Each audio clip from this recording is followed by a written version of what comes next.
बेटा मैं नया टॉपिक स्टार्ट कर रहा हूं, नया चैप्टर का नाम है परमुटेशंस एंड कॉम्बिनेशंस।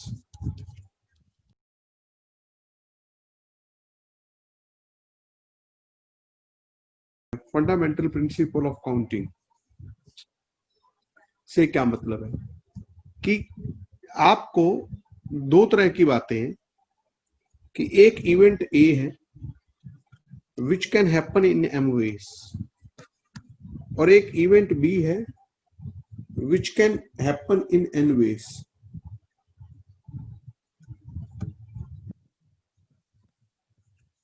जैसे मान लो आपके पास ये कोई एक हॉल कमरा है, इसमें एंटर करने के 3 दरवाजे हैं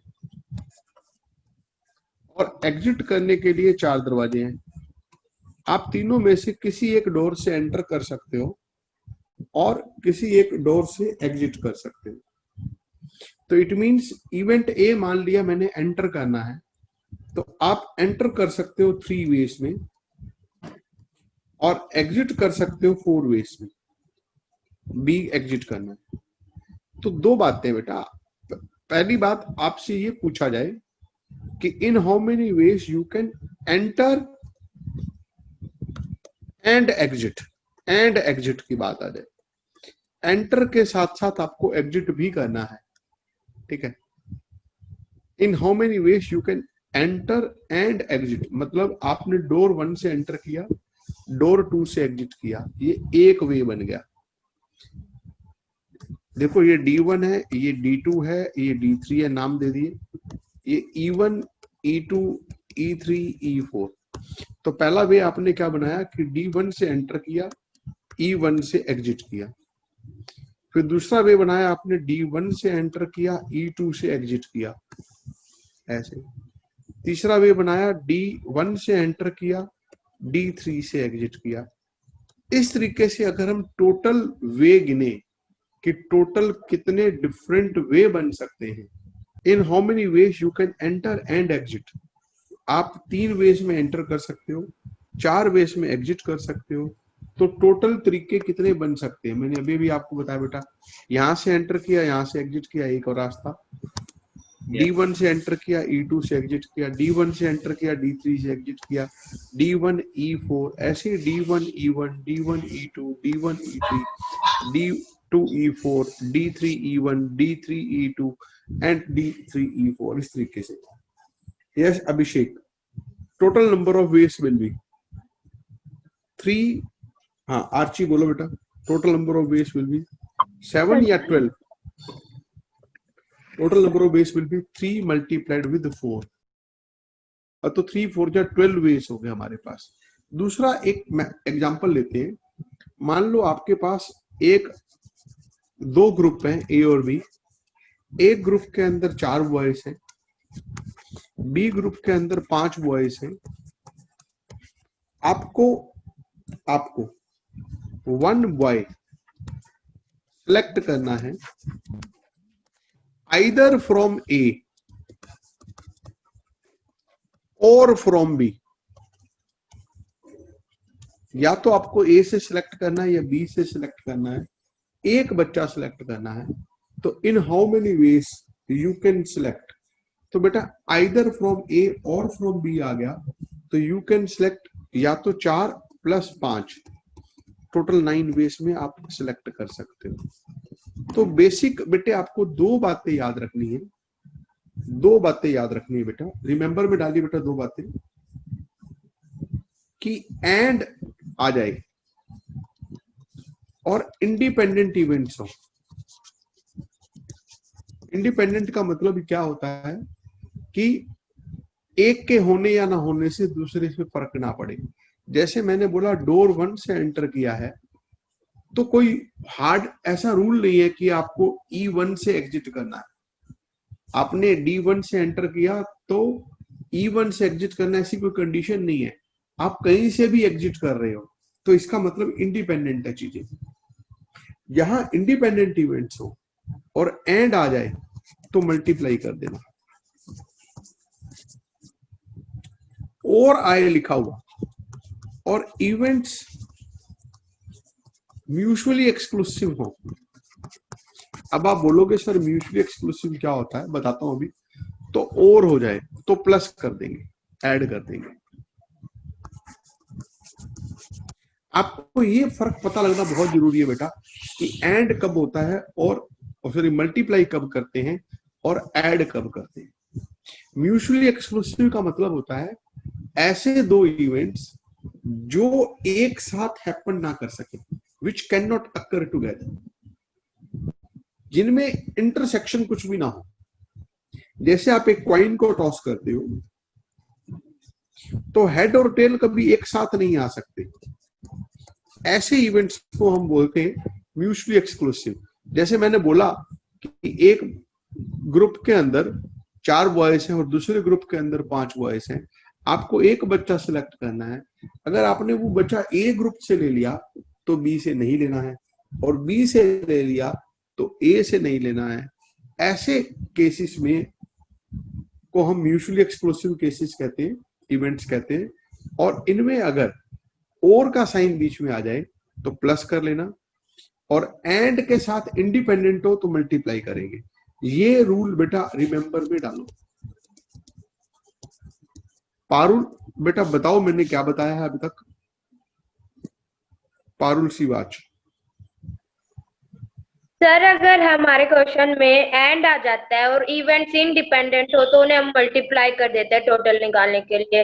अगर और आ जाता है और इवेंट्स म्यूचुअली एक्सक्लूसिव हो, मतलब कि एक आए तो दूसरा ना आए, ऐसा हो तो उन्हें हम ऐड कर देते हैं टोटल निकालने के लिए। एब्सोल्युटली फाइन बेटा, बहुत अच्छा बताया आपने। ठीक है, अब इसके बाद एक टर्म होती है बेटा फैक्टोरियल। लिखो बेटा फैक्टोरियल, एन फैक्टोरियल या फैक्टोरियल एन, ये दोनों एक ही बात है बच्चों। एन फैक्टोरियल या फैक्टोरियल एन, ये एक ही बात होती है। एन फैक्टोरियल का मतलब होता है प्रोडक्ट ऑफ, लिख लेते फर्स्ट एन नेचुरल नंबर्स, और इसका मतलब है 1 into 2 into 3 into 4 into 5 into 6 up to n, n तक इनका product 1 2 3 4 up to n।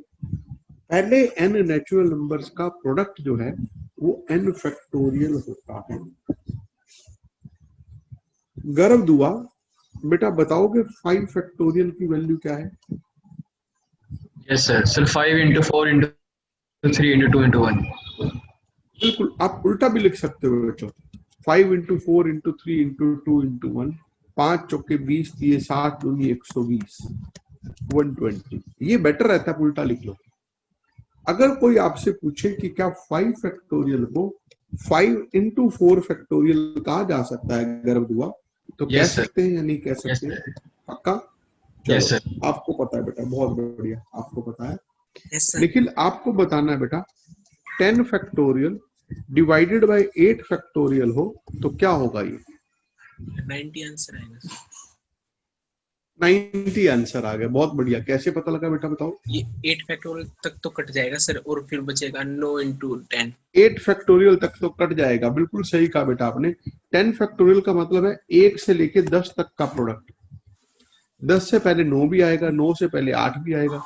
8 factorial का मतलब 1 से लेकर के 8 तक का प्रोडक्ट। 1 से 8 तक ऊपर और नीचे कट गया, 9 into 10 90 बन गया। बहुत बढ़िया बताया बेटा आपने, शाबाश। बच्चों ये बड़ा आसान सा क्वेश्चन है, आप इसकी वैल्यू निकाल सकते हो बड़े आराम से। 5 फैक्टोरियल 1 से लेके 5 तक का प्रोडक्ट, 4 फैक्टोरियल 1 से 4 तक का।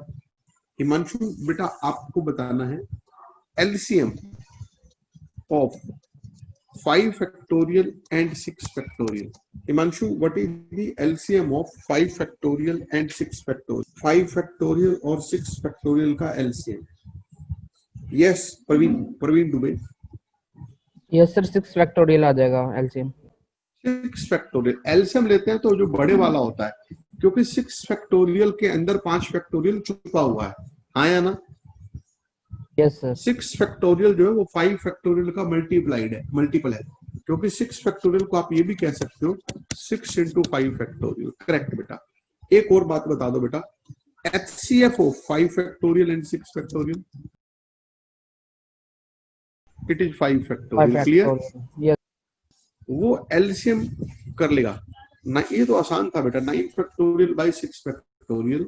मैं क्वेश्चन को चेंज कर रहा हूं थोड़ा सा, ठीक है? आप चलो ये और ले लेता हूं क्वेश्चन, ये ठीक है। लिखो बेटा फाइंड एक्स, ये प्रॉपर तरीके से ना लिखा नहीं हुआ, मैं इसको थोड़ा ढंग से लिख देता हूं। 1/9 factorial plus 1/10 factorial, it is x by 11 factorial. बेटे आप लोगों ने खुद से करना है अभी। अच्छा, अगर मैं एलसीएम तीनों तरफ इकट्ठा ले लूं, तीनों तरफ मतलब तीनों का एलसीएम इक्वल टू के दोनों तरफ, 9 फैक्टोरियल, 10 फैक्टोरियल, 11 फैक्टोरियल का एलसीएम क्या आएगा बेटा? 11 फैक्टोरियल। 11 फैक्टोरियल हो जाएगा। फिर 11 फैक्टोरियल को 9 फैक्टोरियल से डिवाइड करेंगे तो क्या बचेगा बेटा? 11 फैक्टोरियल को 9 फैक्टोरियल से डिवाइड किया तो क्या बचेगा? 9 फैक्टोरियल तक तो कट जाएगा, 11 into 10 बच जाएगा। फाइन, प्लस आगे बोलो, 11 प्लस 11 बचेगा इक्वल टू x। एलसीएम मैंने दोनों तरफ इकट्ठा लिया तो कैंसिल हो गया। x की वैल्यू आ गई 110 प्लस 11, इट इज 121। करेक्ट बच्चे? Yes sir. क्लियर है या कोई डाउट है बेटा? Okay, clear. ओके बेटा, ये क्वेश्चन भी आप लोगों ने करना है। n plus 1 factorial, it is given to you 30 into n minus 1 factorial, और आपको n की वैल्यू फाइंड करनी है। स्टार्ट कर दो बच्चों। n plus 1 factorial, hands down कर लो, divided by n minus 1 factorial। बोलो कैसे करोगे बेटा? n plus 1 factorial का मतलब होता है एक से लेके कहां तक का प्रोडक्ट?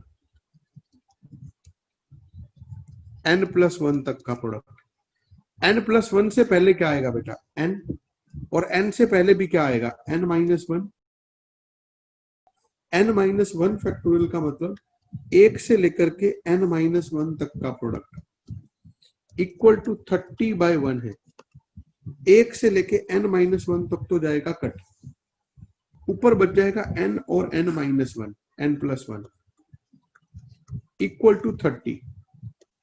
देखो बेटे, नॉर्मली बच्चे क्या करते हैं, इसको क्वाड्रेटिक बना के करते हैं। भाई क्वाड्रेटिक नहीं बनाना है, n एक नेचुरल नंबर है, ठीक है? तो 30 के हम फैक्टर्स लिख लेते हैं, 6 मल्टीप्लाइड विद 5। इधर जो बड़े वाला है, इधर बड़े वाला बड़े वाले की इक्वल रखना, छोटे वाला छोटे वाले की इक्वल रखना। यहाँ देखो बेटा, n छोटा है और इधर 5 छोटा है, तो इसका मतलब n की वैल्यू 5 होगी। मैंने जानबूझ के उल्टा लिखा था। नॉर्मली बच्चे क्या करते हैं कि n को 6 लिख देते हैं, नहीं, बड़े वाले को बड़े वाले से इक्वल रखना है, छोटे वाले को छोटे वाले के इक्वल रखना है, तो n की वैल्यू 5 आ गई। परमुटेशंस का मतलब क्या होता है बेटा? कि चीजों को अरेंज करना, ठीक है? आपके पास मान लो n थिंग्स हैं और आप एक टाइम पे r थिंग्स को अरेंज कर रहे हो लेते हुए, वो n परमुटेशंस r है। मतलब क्या है? जैसे मान लो आपके पास ये 5 बच्चे हैं और 3 सीट्स हैं, आपने इन 5 बच्चों को 3 सीटों पे अरेंज करना है। तो इस पहली सीट पर मैं A को बिठा सकता हूं, B को बिठा सकता हूं, C को, D को या E को। तो पांचों में से किसी एक को मैंने यहां बिठा दिया। फिर बचे हुए 4 में से किसी एक को मैं अगली सीट पे बिठा दूंगा। फिर बचे हुए 3 में से मैं किसी एक को अगली सीट पे बिठा दूंगा। ये अरेंजमेंट है। जैसे एक अरेंजमेंट है, पहले यहाँ ए है, इस सीट पे ए है, इस सीट पे सी है, इस सीट पे बी है, तो ये एक अरेंजमेंट है। हो सकता है ऐसे हो, बी डी ई, हो सकता है ऐसे हो, ई डी बी, तो ये अरेंजमेंट्स है, इसे ही परमुटेशंस कहते हैं। तो फिलहाल आपको एक फॉर्मूला याद रखना है बेटा, लिखो सब बच्चे, एक फॉर्मूला याद रखना है, number of permutations when r objects are chosen out of n different objects। ये बच्चे एक फॉर्मूला याद रखना है आप लोगों ने। मैं पहले इस चीज को बड़ी डिटेल में पढ़ा चुका हूं। लिखते हैं number of permutations of R objects chosen out of n different objects is denoted by n permutations are. इसको ऐसे लिखते हैं बेटा n permutations are, या कभी कभी ऐसे भी लिख देते हैं p n इधर r इधर, या कभी कभी ऐसे भी लिख देते हैं p n r, और npr का फॉर्मूला होता है n factorial by n minus r factorial. बच्चों npr का फॉर्मूला आपने याद रखना है n factorial by n minus r factorial, भूलना नहीं है। एक छोटी सी चीज आप रिमेंबर में डाल दीजिए बेटे कि 0 का फैक्टोरियल 1 होता है, 0 फैक्टोरियल इज 1, ठीक है।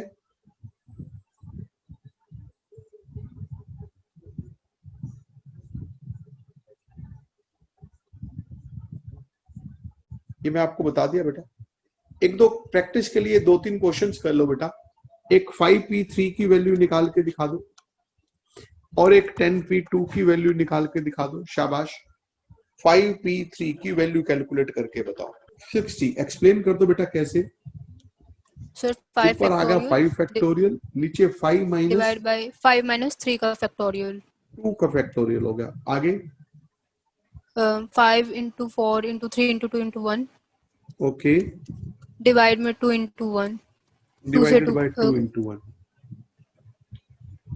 डिवाइडेड बाय 2 into 1, 2 into 1 से कैंसिल 2 हो into 1 जाएगा। कट गया, बाकी 60 आ गया। बहुत अच्छा बताया बेटा। 10p2 क्या होगा बच्चे?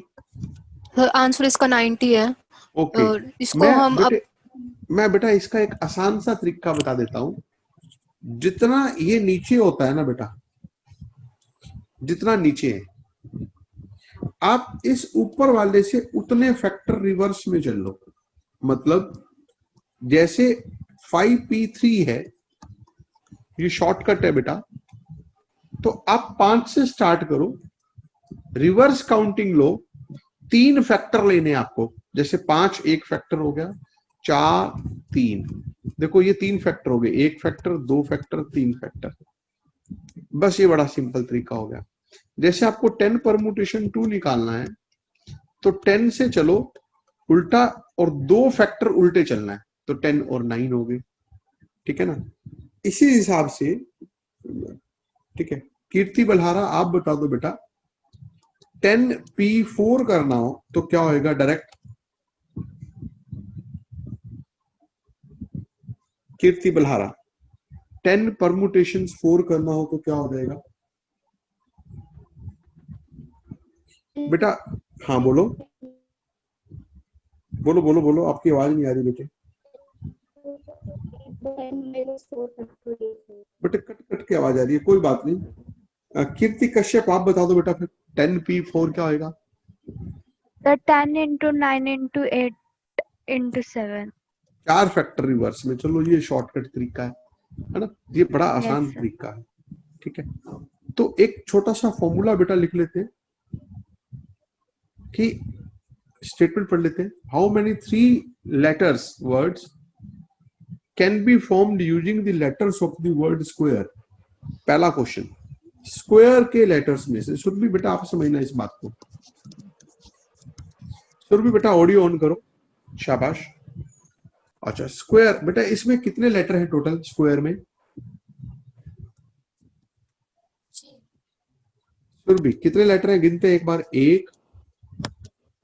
1 2 3 4 5 6 लेटर टोटल हैं। आपको वर्ड बनाने हैं कितने लेटर्स वाले? कितने लेटर्स वाले वर्ड बनाने हैं आपको? 3 लेटर्स वाले वर्ड बनाने हैं। तो बड़ा सिंपल सा तरीका हो जाएगा, 6 परमुटेशंस 3, यानी टोटल 6 में से आपको एक टाइम में 3 सेलेक्ट करके अरेंज करने हैं। तो 6 परमुटेशंस 3, 6 परमुटेशंस 3 क्या हो जाता है? 6 into 5 into 4। 6 से उल्टी काउंटिंग करनी है, 3 फैक्टर चलने हैं। 30 into 4 120, सर 7p3 हो जाएगा। 7p3 हो जाएगा। तो 7p3 कितना होता है बेटा, बता सकते हो? सर 7 into 6 into 5 210 आंसर आ गया।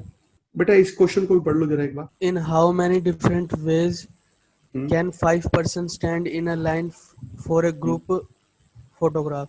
इसका मतलब क्या है कि आपके पास 5 पर्सन हैं और आपने पांचों को ही अरेंज करना है। ऐसा नहीं है कि एक या दो आदमियों को फोटो से बाहर रखना है। 5 फैक्टोरियल हो जाएगा सर। 5p5 हो जाएगा। क्या हो जाएगा बेटा? 5p5।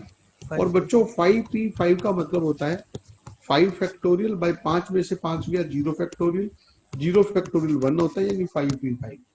n परमुटेशंस, n का फॉर्मूला याद रख लो, n फैक्टोरियल। ठीक है, 5 फैक्टोरियल होगा 120।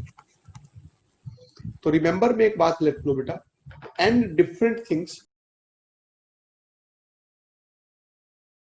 n different things taken all at a time. Remember, n different things taken all at a time can be arranged in n factorial ways.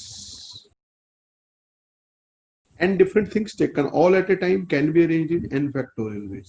ये question बेटा एक बार कर दो कि फर्स्ट, सेकंड और थर्ड प्राइज हमको देने हैं। 13 बच्चे टोटल हैं, 3 प्राइज देने हैं, फर्स्ट, सेकंड और थर्ड। क्या आंसर होगा बेटे, बता सकते हो? Yes sir, 13p3। 13p3। और 13p3 क्या होता है बेटा, बताओगे जरा? 13 multiplied sir with 13 into 12 into 11। ये मेरा आंसर आ गया। क्लियर? चलिए, यस। ओके बेटा इसकी स्टेटमेंट भी पढ़ दे। In how many different ways can 5 students be associated with 4 chartered accountants, assuming that each chartered accountant can take at most 1 student? मतलब एक से ज्यादा किसी में को नहीं लेने हैं, तो डिफरेंट वाली बात हो गई ना, यानी 4 अकाउंटेंट है और 3 बच्चे हैं, तो इसका मतलब 4 अकाउंटेंट्स को में से अरेंज करने हैं मुझको, टेकिंग 3 एट ए टाइम, है ना? तो क्या हो जाएगा बेटा, बोलो? 4p3। और 4p3 क्या होता है? 4 4 into 3 into 2, into 3 into 2। 12 हाँ दूनी जी। 24 आंसर आ गया। If 6 times the number permutation of n things taken 3 at a time is बस equal to इसका मतलब बताओ बेटा, क्या है पहली लाइन का? 6 Uh, times the permutations of n things taken 3 at a time, इसका क्या मतलब है?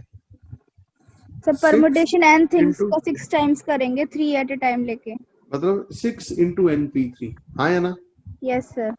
6 times यानी 6 multiplied with permutations of n things taken 3 at a 3 time, at a time। np3 हो गया, is equal to बोल बेटा।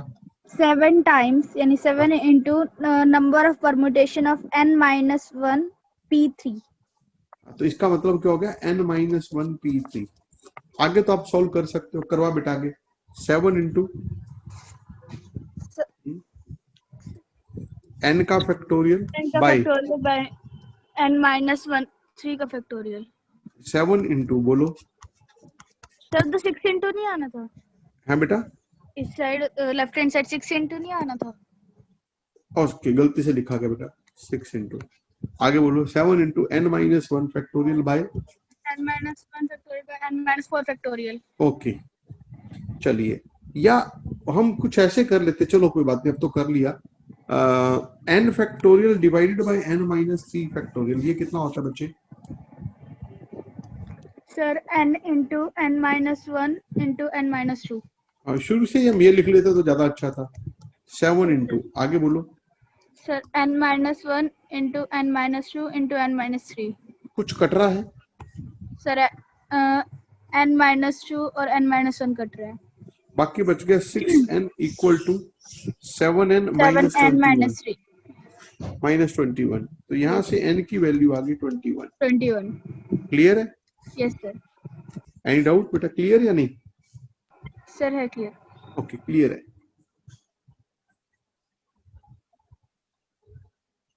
नेक्स्ट एग्जांपल नंबर 7 पे आते हैं। एग्जाम्पल नंबर 7 की स्टेटमेंट पारुल पढ़ेगी और इसको समझाएगी कि कैसे करना है। पारुल स्टेटमेंट पढ़ बेटा।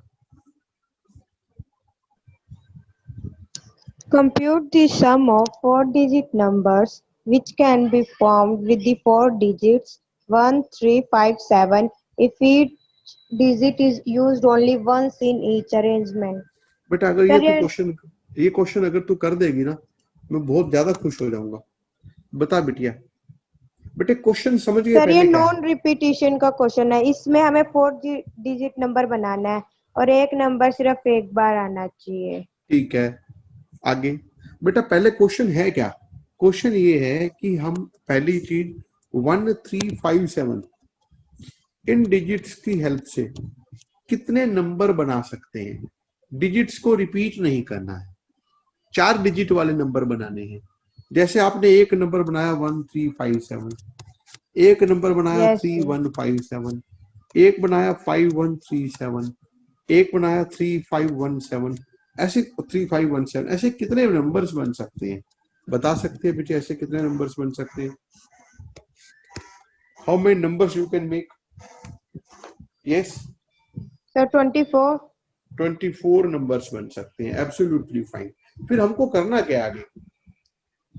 क्या क्वेश्चन सर उनका 24 सम निकालना है। हाँ, हमने इन 24 के 24 नंबर्स का सम निकालना है। इन सब 24 के 24 नंबर्स को ऐड करेंगे। ऐड करके क्या आता है वो मेरे को बताना है। भाई किसी sir. को ये फॉर्मूला याद हो? मैंने एक फॉर्मूले की हेल्प से करवाया था आपको। यस ठीक है, सर। मैंने 2 तरीकों से कराया था। एक तो पूरा लंबा मेथड अप्लाई किया, फिर मैंने कहा बेटा इसका शॉर्टकट मेथड एक फॉर्मूला भी है, तो हम सीधे फॉर्मूले पे मूव करते हैं। Sum of digits into n minus 1 factorial into 1 1 1 1 up to n times. n times।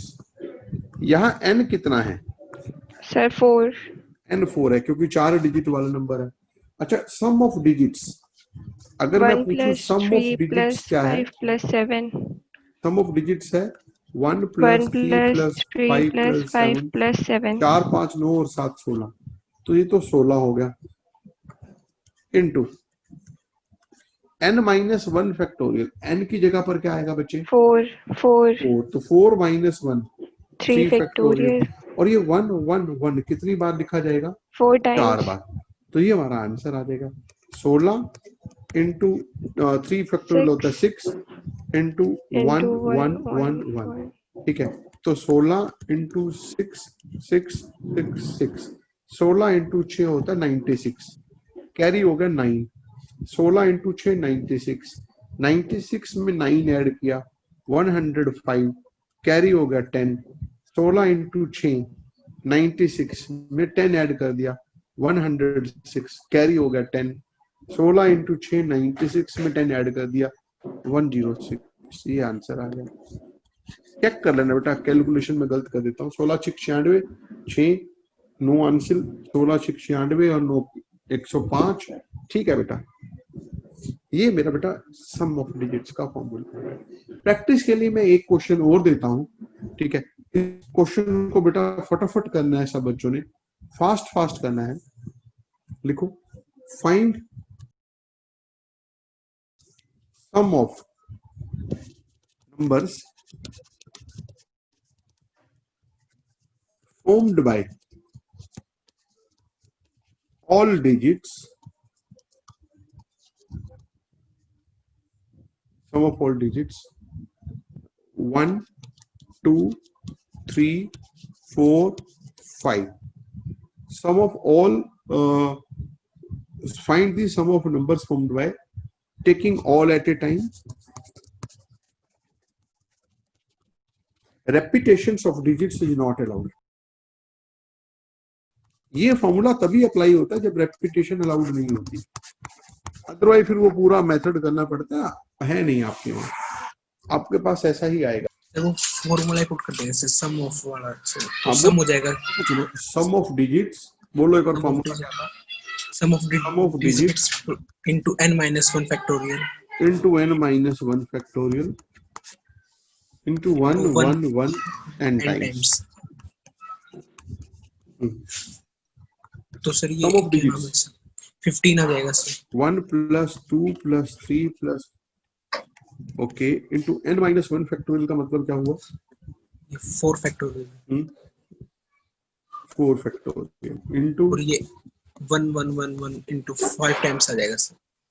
5 बार हो गया, ये हो गया 15 इंटू 4 फैक्टोरियल कितना होता है भाई? 24 यस सर।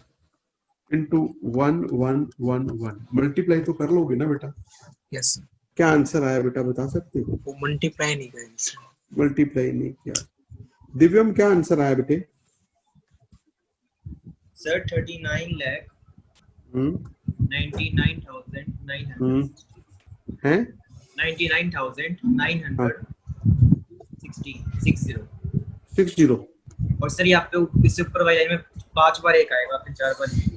ओके बेटे, ऊपर 5 लिखा हुआ है, नीचे गलती से 4 लिखा गया, ठीक है बेटे। ये क्वेश्चन मेरे को फटाफट करके दिखाओ। NP3 इक्वल टू 60, n की वैल्यू फाइंड करनी है। शॉर्टकट मेथड से करना बेटा, लंबा लंबा मेथड नहीं चाहिए मुझको बिल्कुल छोटा सा तरीका चाहिए। नंदनी करवा बेटा, NP3 इक्वल टू 60 का बिल्कुल सिंपलेस्ट सा तरीका बता दो। n factorial by n minus 3 factorial is equal to 60. Okay, और NP3 का मतलब ये भी तो ले सकते हैं n minus 1 n minus 2। Yes sir. ये ज्यादा है। अब आगे क्या करना बताओ? कर लेंगे 60 के ऐसे फैक्टर्स बनाएंगे कि वो 3 नंबर्स का प्रोडक्ट हो। Yes. और उन तीनों नंबर्स में एक एक का गैप हो, क्योंकि यहाँ एक एक का गैप है। 5 into 4 into 3, तो इसको लिख लेंगे 5 into 4 into 3। इधर लिख लेंगे n minus 1 n minus 2। इसका मतलब n की वैल्यू कितनी होगी? 5 होगी। कोई डाउट? देख ले बच्चे को डाउट हो तो। चलिए बच्चों, ये क्वेश्चन आप लोगों ने अभी करना है। बोल बेटा। सर हम इसको लिख लेंगे 56 factorial divide by 50 minus r का फैक्टोरियल। ये 50 माइनस r होगा बेटा, बिल्कुल सही कह रही है गुड़िया, क्योंकि 56 माइनस r माइनस 6 रेशो। बोलो बेटा। 54 फैक्टोरियल बाय 51 माइनस r का फैक्टोरियल। 51 माइनस r का बहुत बढ़िया बताया बेटा। is equal to 30,800। 30,800 रेशो 1 का मतलब अपॉन 1 हो गया, है ना? चलो यस सर। आगे बोलो। रेशो का मतलब डिवाइड होता होगा। Yes sir. तो 56 factorial divided by 50 minus r factorial. Ratio का मतलब उल्टा कर दूं बेटे इसको मैं? Yes sir. 51 minus r factorial by 54 factorial equal to 30800। कुछ कट रहा है? Yes sir. क्या क्या कट रहा है? 56 into 55 बच जाएगा। ऊपर बच जाएगा 56 into 55 into 51 minus r into 51 minus r। बेटे एक बार सबको एक्सप्लेन कर दे भाई ये कैसे आया। सर 56 फैक्टोरियल को हम ओपन कर लेंगे। 56 फैक्टोरियल को लिख लेंगे 56 into 55 into 54 फैक्टोरियल। नीचे 54 तक कट गया, है ना? कट जाएगा। भाई जिनको नहीं समझ आया मैं उनके लिए बताता हूँ। देखो बेटा, ये कटा है आपस में। 56 फैक्टोरियल का मतलब है 1 2 3 4 5 कहाँ तक? 56 तक। और 54 फैक्टोरियल का मतलब है 1 2 3 4 कहाँ तक? 54 तक। तो 54 तक कट गया, 55 और 56 बच गया। अच्छा, ये इन दोनों में से अगर कैंसिल करूं तो ऊपर वाला है 1 से लेके 51 माइनस r तक का प्रोडक्ट। 51 माइनस r से पहले आएगा 50 माइनस r, और नीचे 1 से लेके 50 माइनस r तक है। तो 50 माइनस r से 50 माइनस r कट जाएगा, सिर्फ 51 माइनस r बच जाएगा। आगे बोल गुड़िया, क्या करेंगे? 51 minus r is equal to 3800 divide by 3080। Okay, 3080 आ रहा है। ये 10 आ गया कटकटा के 10 आ गया। तो 51 minus r equal to 10। r की वैल्यू आ गई 41, राइट? राइट या रॉन्ग? Yes sir. भाई ये बड़ा आसान सा क्वेश्चन है, 1 मिनट में कर दो बच्चे। Prove that n+1 factorial minus n factorial equal to n into n factorial. हाँ बेटा, इन दोनों में से आप कॉमन बता सकते हो, इसमें से और इसमें से। n फैक्टोरियल कॉमन आ गया, कैसे पता लगा n फैक्टोरियल कॉमन है? क्योंकि n+1 फैक्टोरियल का मतलब 1 से लेके n+1 होता है, yes, sir. और n+1 से पहले n भी आता है, तो Yes, 1 से लेके n तक तो कॉमन आ गया, n+1 फैक्टोरियल कॉमन आ गया। अंदर क्या बचा बेटे बोलो? yes. Sir, 1 n+1 माइनस 1 बच गया, है ना? yes. n+1 से n, +1 से -1 कट गया, बाकी बच गया n फैक्टोरियल इंटू n या n इंटू n फैक्टोरियल। बात तो Same एक है. ही है, ठीक है, या n इंटू n फैक्टोरियल। ये तरीका था बेटा इस क्वेश्चन को करने का, ठीक है। बड़ा आसान क्वेश्चन है अभिषेक, बेटा स्टेटमेंट पढ़ दे। In how many different ways a club with 10 members select a president, secretary, and treasurer? If no member can hold 2 office and each member is eligible for any office. मतलब क्या है कि 10 total member है और इनमें से मेरे को 3 सीटें बांटनी है, मतलब 3 लोग सिलेक्ट करके अरेंज करने, है ना भाई? Yes. अरेंज की क्यों मैंने कहा? क्योंकि ए को प्रेसिडेंट बनाया, बी को सेक्रेटरी बनाया, लेकिन अगर मैं कहूं कि बी को प्रेसिडेंट ए को सेक्रेटरी, तो ये अलग अलग बातें हैं, एक बात नहीं है। तो इसलिए ये क्वेश्चन जो है वो परमुटेशन का है। 10 में से आपको 3 लोगों को एक सीट देनी है, तो in how many ways you can arrange 10 out of 3, sorry 3 out of 10, तो आप बोलोगे 10 परमुटेशंस 3, तो 10p3 बेटे मेरा आंसर हो गया। Yes. 10 में से 3 अरेंज करने हैं, तो 10p3। 10p3 ऑरली बता बेटा अभिषेक कितना होता है? Sir, 10 into 9 into 8. 10 into 9 into 8 बस, या कुछ और भी? 10p3 होता है बेटा 10 into 9 into 8 है। Yes, sir. तो 9 8 72, 720 आ गया, 720 मेरा आंसर आ गया। That's all for the day, bye बच्चों।